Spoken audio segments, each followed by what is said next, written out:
Hey family, it's Pastor Jen, and it has been super exciting to bring Theology in 30 to our Hope TV family. Just a little history, I've been sharing this each episode.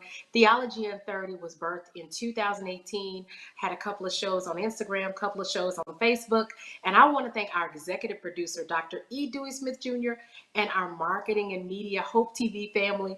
I want to thank you all for allowing me to share Theology in 30 on our Hope TV network.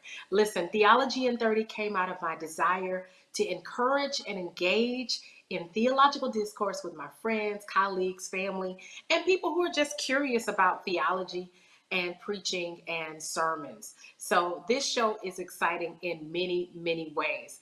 I also want to thank our supporters. Many of you have been with us since 2020, and we want to thank you for your viewership. And so you know what I need you to do. I need you to engage us in the comments. Tell me who you are. Tell me where you're watching from, because we want to shout you out and let you know how much we appreciate you hanging out with us on Theology in 30. Finally, we will be accepting questions. Yes, tonight, live. While you're watching, if you have any questions for myself or Dr. Russaw, we will do our best to answer them real time. It'll probably be me answering them real time. And so please, please, please, we want you to engage us on Theology in 30 tonight. In addition to that, follow us on Instagram at The Hope TV. And share. You already know, share this link on all of your social media platforms so that other people can participate in this dialogue with us, so that other people can talk with us. So let's get into it.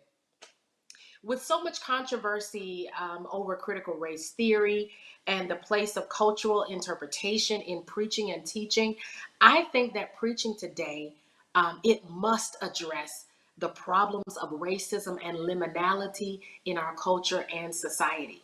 But unfortunately, African American biblical hermeneutics, which is what our episode is about tonight, is not always seen as an important discipline for preachers and theologians in many spaces. So tonight, I need you to turn to your neighbor and say, tonight, we have one of the most highly sought after Hebrew Bible scholars in the country. I'm going to say it again.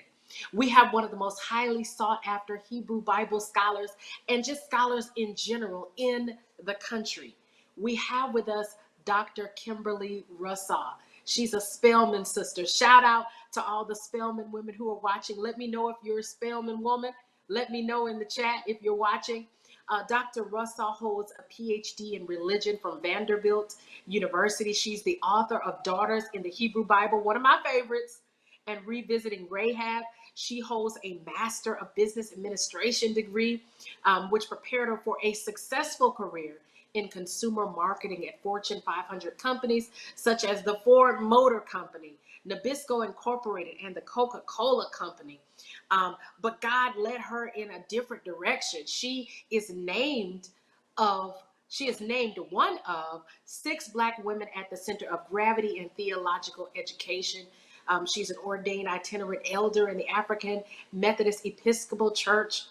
She's an inductee into the prestigious Martin Luther King Jr. Collegium of Scholars at Morehouse College. She holds membership in many, many more professional organizations, including, I gotta say it, the Society of Biblical Literature, the American Academy of Religion, the Society for the Study of Black Religion, and the National Black, or rather MBA Association, the National Black MBA Association.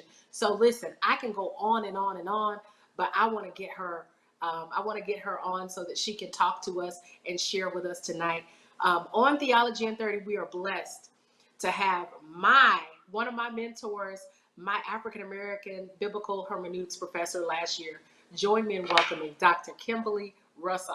Say hello to everybody tonight. Jennifer, if they invite me anywhere, I got to say I need 2 tickets because I need Jennifer Carner to introduce me. So Pastor Jennifer, thank you so much for the invitation. I'm excited to join you in this innovative work that you're doing with Theology in 30.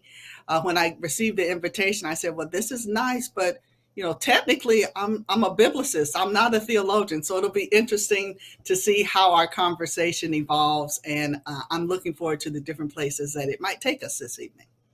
Absolutely. I want you to speak from your perspective as a biblicist.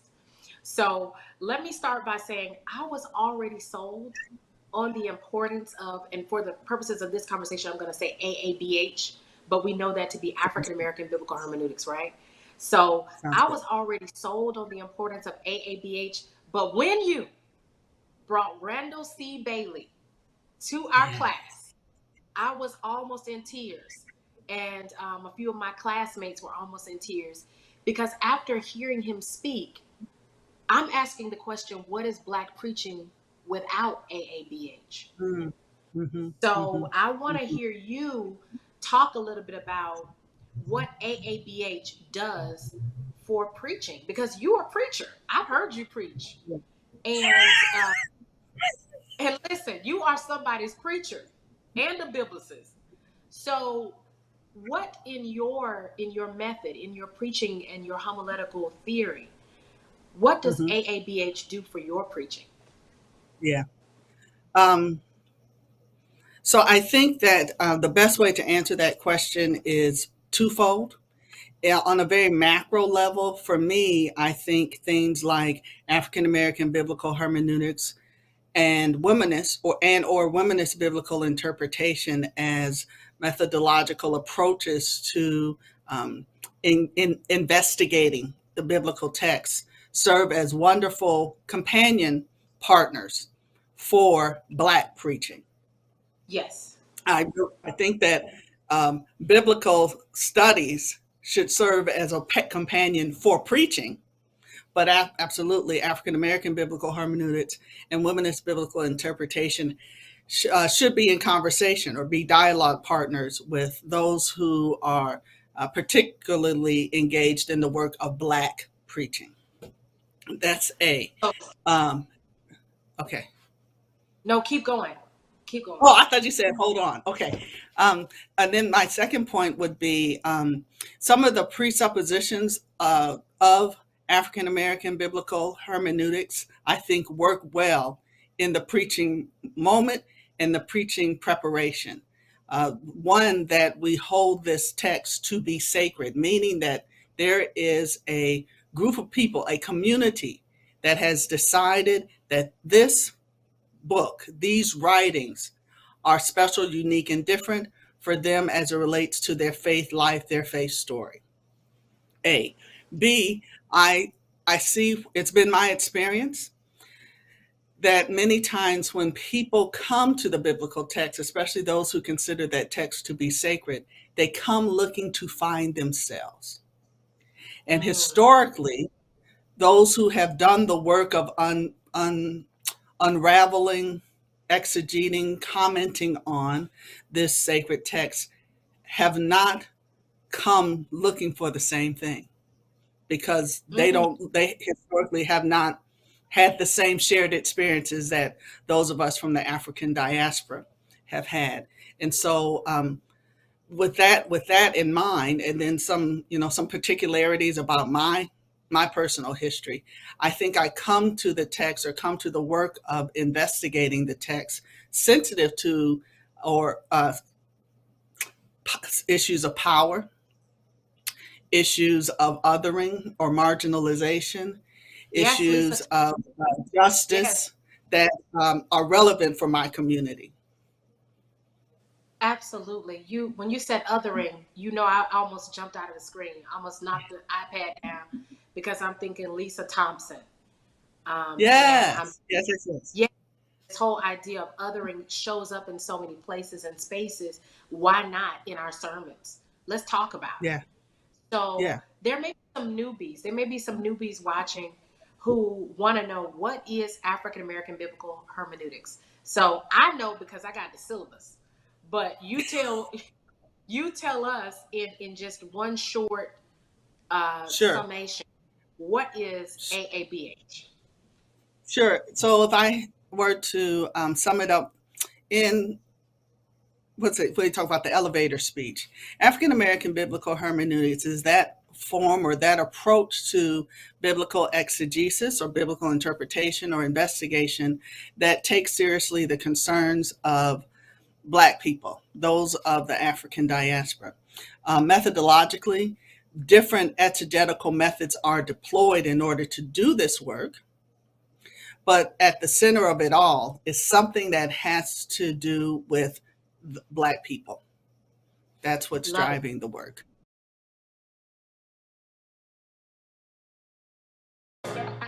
What's up, everybody? This is Jason Claiborne, and you're tuned in to Tea and Worship with my sister Mignon and my brother Chris and Corey on Hope TV.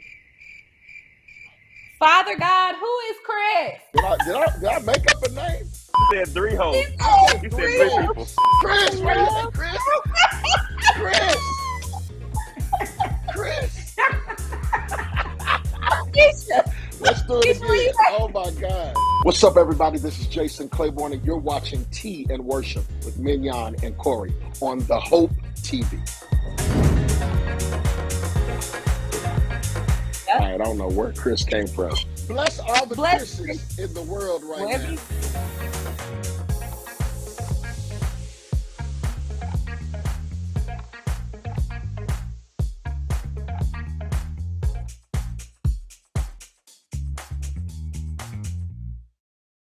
Severe weather can strike anytime, anywhere, but there's a simple way to stay safe. Hey, Jim Cantore here. I stay safe in dangerous weather by planning ahead. You can stay safe too with a few easy steps. Build an inexpensive kit with supplies for your family's needs. Write down important information like phone numbers and medications. Always talk with your family, and remember any pets in your planning. Be ready, be safe. Start your plan today at ready.gov/plan.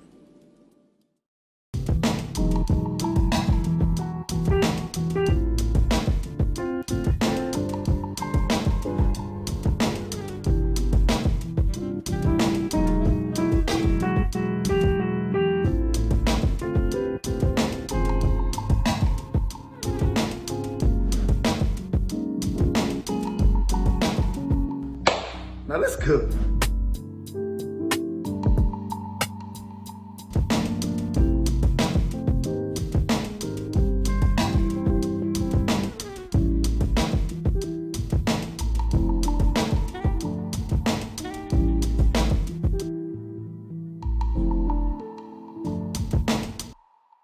Let me add this part for your audience. When I say different methods may be used or deployed, so here I'm talking about somebody might engage historical critical methods. Somebody else might engage narrative criticism. Somebody else might deploy the tools of ideological criticism. Somebody else might be concerned with the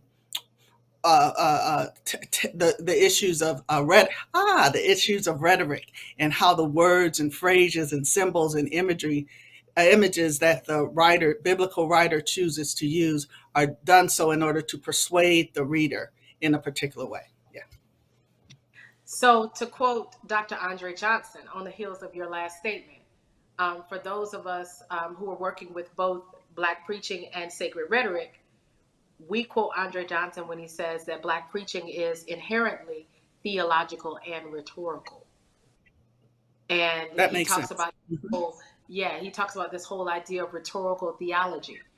But I want to go back to your definition of AABH and ask the question about scholarship trail, because a lot of people are just hearing about this for the first time.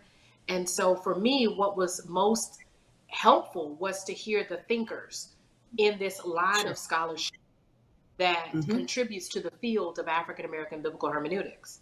And I'm not going to spoil it for them.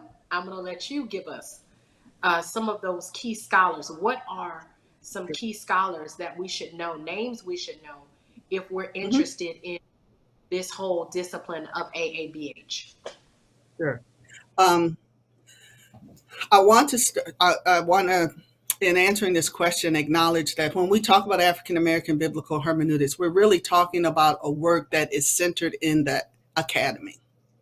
Yes. But I also want us to be very clear that Black people have been interpreting this text long before they had access to the academy. Full stop. So your grandmother, your great-grandmother, those who we probably will never know their names, but encountered the biblical text, were trying to make meaning of it long before perhaps literacy, and then Yes. access to the academy. Callahan's book, The Talking Book, talks about or speaks to how Africans who had been enslaved on this continent Yes. engaged that biblical text long before they were even given access to the English language and definitely to literacy. But when we start talking about African American biblical hermeneutics in the academy, some of the names that you cannot have a conversation about African American biblical hermeneutics without including Dr. Charles Cofer. Yes. Cofer was the first Black person to earn the PhD in Old Testament. And Cofer's project was all about identifying Black presence in the Bible. Cofer comes along and says, all of this is wonderful, but hey, wait a minute. When we're talking about a Black person, however you want to, we're going to talk about conscript the word Black. They're Black people. When we say Egypt, we're talking about Black people. And that had not been done before he got on the scene and started doing that. Shout out to the Interdenominational Theological Center, where Cofer was a professor and a member of the faculty there the administrative team for a good long while. So a lot of his work was done right there in Atlanta, off of MLK Drive. So on the Hebrew Bible side, we come by way of Cofer. We also talk about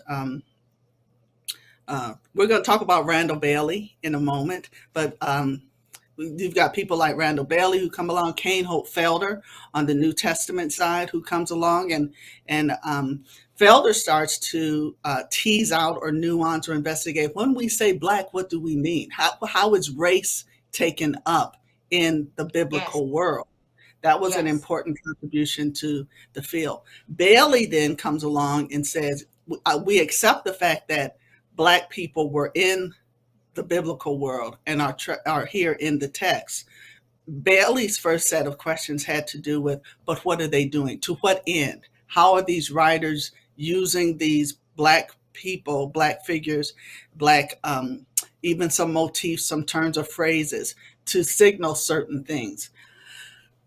Bailey, coming off of Bailey, I'm not going I'm not going to be able to call the roll. I would not presume to do so. I will leave it to people like, I'll give you a reference. Michael Joseph Brown wrote a book called The Blackening of the Bible.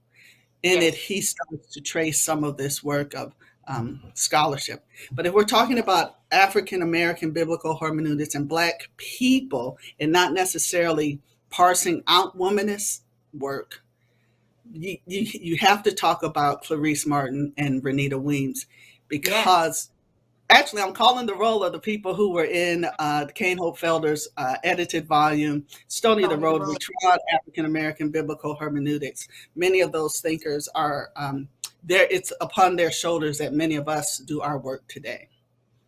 And that thing was published 30 years ago. So that gives you a sense of A, how new we are to the Academy, but B, how rich and the work still that still exists is, or how broad, or there's so much work that's still left to be done. So let's talk about revisiting Rahab. Okay. You know that in this conversation, we're going to talk about this whole idea of dealing with difficult text. That's coming a little bit later. But I want you to share with our audience what made you decide to write this. I'm talking about monumental work. I had an opportunity to present on the first version.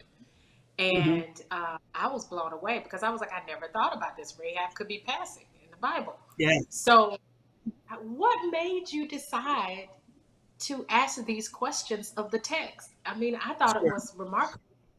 Sure. So in my first work, Daughters in the Hebrew Bible, I define daughter as that female member of the household who is not yet a mother.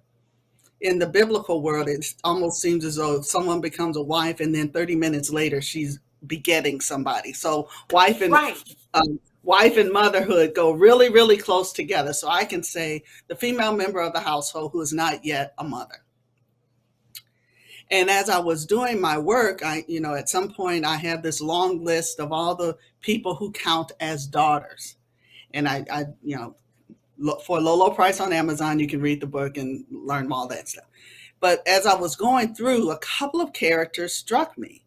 Rahab counts as a daughter because she's a female member of the household, and there's no indication that she has any children. So I kind of put a footnote on that. I've been thinking about that Rahab person. Then as I'm thinking and doing my work and dealing with women in the Bible, I was struck by the fact that what we call the conquest narrative is a critical or pivotal moment in the history of Israel, or in the arc of the story of Israel and its God. You've got the Torah, then you move into the historical books and so forth. But you got to get them into the land of promise before you can have a monarchy, before you can go into exile. Then we're going to have a little other period there. And then we're going to show up in the first century and a baby is born in a manger, right? Yes. But it seemed to me that whole Joshua 6 narrative can't happen without this female character. She's the fulcrum on which this whole thing balances, or she's the center upon which this whole thing works. They have to get into Canaan by way of Jericho, and there has to be some sort of a way for these Israelites to know that this is the place to know, yes, we can take this, we can conquer, we can go to war and win. Basically, we can root these people out, and this is the land of promise. Said differently, in many ways, there are ways to read that text that says, were Rahab not there, how would that have gone down? If we understand that Joshua's story really serves as like a parallel to Moses's story. Remember back in the Torah, there was a situation where some spies were sent out to look at the land. Yes. And they come back saying, oh, they're these big giants, we can't do it. And two of them say, we can do it. Caleb and his running buddy come back and say, we can do it. You see the same thing happening in the book of Joshua. This time they send out two spies, and those two spies end up at Rahab's house. There's a negotiation that takes place, and then the next thing you know, in Joshua 6, here come the Israelites with all of their military force, and Joshua, the ever ethical military leader, says, hey, didn't we make a promise to somebody? Let's go make good on our commitment, because we are people. We're ethical people. Our God keeps God's promises. Therefore, as people of this God, we keep our promises. Rahab and her family are saved, blah, blah, blah, blah, blah, blah, blah. Rahab is the only character who gets named in the story. Mm-hmm. She is a female who has dialogue with men that are of a different social status to her. Right. And quite honestly, she manages the fellas like Will Gaffney talks about Delilah, don't hate the player, hate the game. In many ways, Rahab is playing the game better than the folk who seem to be in charge of the game in the Joshua story. Yeah. So all of that made me really interested. You asked how I came to the book. And so I had this bright idea that I was just going to write. I thought it would be cool to write a series of essays on this character that people read over. They're important, but people know about Rahab, but nobody's really paying close attention to her. And my plan was to write a series of essays by using different exegetical methods. So there's an essay that's using rhetorical criticism. There's an essay that's a womanist read. There's an essay that's taking up some historical. And then when I got it all together, my editor said, okay, this essay idea is cute, but really what we can weave this thing together as not necessarily disparate essays, but chapters in the book, and there you have it. So I can't add anything to that. I'm not going to try. When will someone know that they need a coach? If you're looking at your life and you're taking an evaluation of yourself and you're not happy with where you are and you can't seem to come up with what you need to do to become happy, then, you know, a life coach may be that individual that you need. Now, if you're just having a rut, just, you know, a week at a time, and you can kind of talk yourself out of it or you get over that, you may not necessarily need a life coach. But when you are really stuck and you've tried this and you tried that and it's not working for you and you just feel like you need more, then I definitely believe that. In the society that we were brought up in, it's very hard on little black boys. You have to navigate feelings and emotions so the world don't get you. Sometimes when I cry, I won't know how I'm feeling or why I'm crying. I just grew up never feeling like it was okay to cry. Yeah. And so he really forced me to have to reconnect with the kid that didn't get to cry. That's beautiful. We don't cry. We gon' take our piece of the You know, I was one of those Baptist babies born on the pew who remember songs like, "So forget about yourself, concentrate on him and worship him."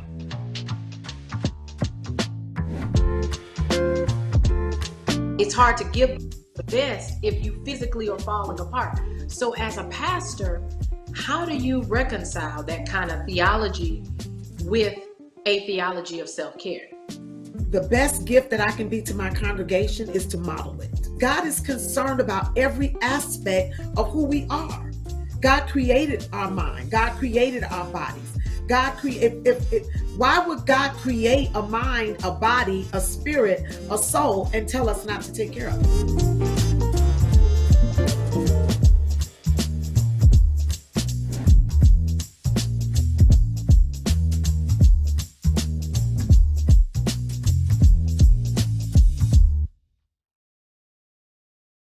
What I walked away from in reading, revisiting Rahab, and also reading The Daughters is that there is some biblical interpretive work that happens, especially when you're dealing with these texts, like you said, women, women who are not yet mothers, how you came up with the whole concept of the daughter in the biblical text.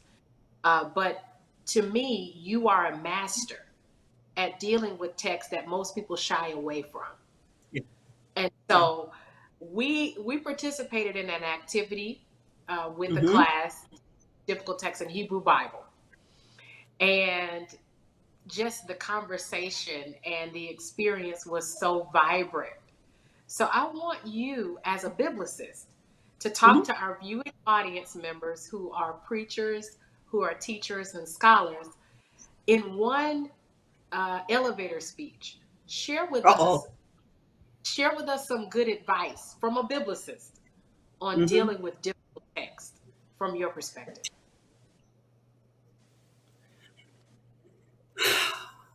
So I think a couple of things. We're using the term difficult text, but I want to nuance that and say unpopular text, because for me, one way to get at this is to approach this work with some ground shared understandings. My major shared understanding or presupposition going into this work is the text is sacred because the community has decided that the text is sacred. But that does not mean that the text is always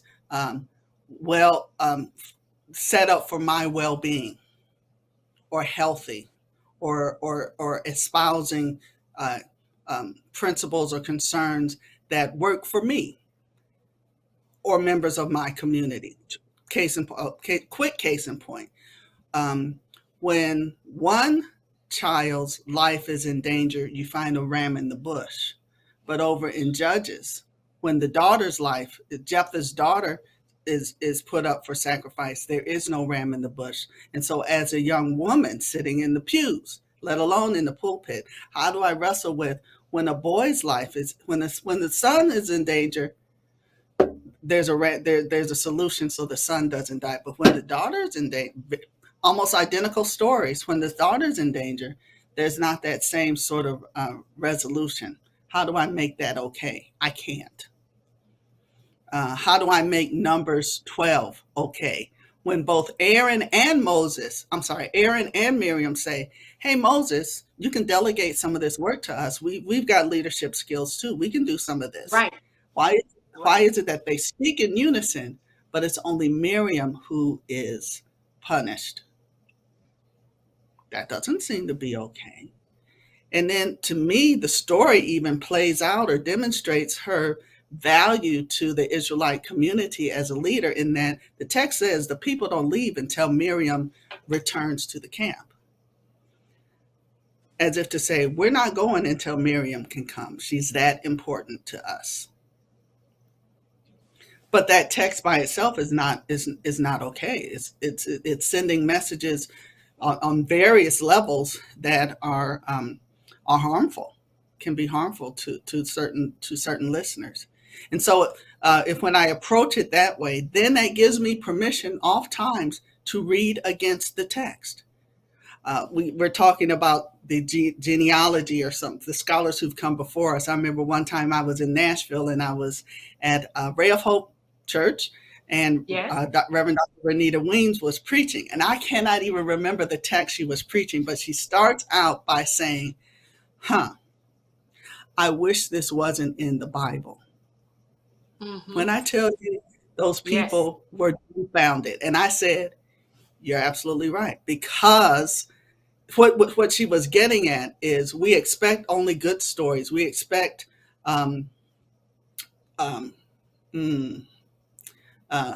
fairy tale like endings in everything that we find between Revelation. And so to have a harsh story, to have a sad story, to have a story that does not have an happy ending, or to have a story that makes you have to wrestle with your own understanding of who you are, perhaps, in the world. Weems gave us permission to say, you know what? You're right. There's something that's not sitting right with us about this. Let's go look at it now. And so those sorts of things help me have the liberty or the freedom or the permission to do the work of interrogating the text. And that's a lot of times when you interrogate an unpopular text or an unpopular treatment of the text, that's where it becomes a challenge, in that it's going to create some dissonance for the learner, for the hearer initially. But I believe that there's always something important that Spirit is showing us that we need to see, that maybe we need to be doing different. I am beyond enthusiastic that Dr. Erica Dunbar's book, Trafficking Hadassah, is now available, in which she really reads the Esther story as sex trafficking. And given the modern day concerns that we have, not right now, her encouraging us to look at this story differently should literally and figuratively set some people free. So this is my least favorite moment on Theology in 30. We have actually exceeded the 30-minute mark. We're at the end of the show. But there's something I have to say on the heels of what you just shared. It sounds to me that what you're saying is the text may be unpopular, but God still has something to say through it. Yeah, I agree with that. Absolutely. Even if you as the preacher, or in some situations the rhetor, if you are having to read against the text, that's still an interpretive move, right? Yeah. It's absolutely an interpretive move. And for those of us who are believers and understand that Spirit is working in the work that we do, sometimes there's an uncomfortableness of going places where you haven't been before, even though you know that's where you're supposed to be going. Pastor, you get up sometimes and you're like, I do not want to say this, and then afterwards, it only really needs to be one person who says, you know what you said today really did resonate with me, and my life is going to be different tomorrow because of what I heard from you today. That's when you are, even though it was uncomfortable or difficult, it was right. This conversation has been rich, and I dare not attempt to wrap this up and put a bow on it, and try to give concluding remarks. I'm going to let you speak for yourself, Dr. Russaw. What concluding remarks would you like to share as we close out this episode of Theology in 30? What do you want to leave our viewers with? I'll just let you pick, because you've given us so much already. So you just share whatever you'd like to share in closing, if you don't mind. I think for this audience, Pastor Jennifer, is important, especially at the in this time that we're in, 2022. It's important to encourage people, to remind them that God is still speaking through Spirit in our work of study of this text. And so this whole idea of, read deeply, read critically, pick up your Bible and ask questions of it. Go try to find some answers to questions that maybe you've had, but you didn't think you could ask because it wasn't acceptable to ask a question. Be a fourth grader. Well, why are there two creation stories in Genesis? Wait a minute. Over here it says this, and over here it says that. Start doing that deep reading and journaling, and I think you'll be surprised at where Spirit will lead you. And there are those of us out here who've done a lot of the work to help you navigate those spaces. So read and cite Black scholars. Listen, you're already you're walking in my backyard, of course, because my time in your class, your lectures have made it into my sermons. And I've said, I guess it's a rhetorical move. I'll say, Dr. Russaw helped me with this. Amen. In this, Amen. We're looking. So absolutely. See, Theology in 30 family, I told you tonight's show would be engaging and that it would be thoughtful, and it was. So I want to thank you, Dr. Russaw, for talking with us today. We appreciate who you are to Black scholarship and who you are to the world. Thank you, thank you, thank you for agreeing to be on Theology in 30. That will conclude tonight. You're more than welcome. That will conclude tonight's episode. We are the House of Hope Atlanta. Dr. E. Dewey Smith Jr. is our senior pastor, and we believe that life with God is better in every way, every day. I hope to see you all next week. Until then, be well and be safe, family.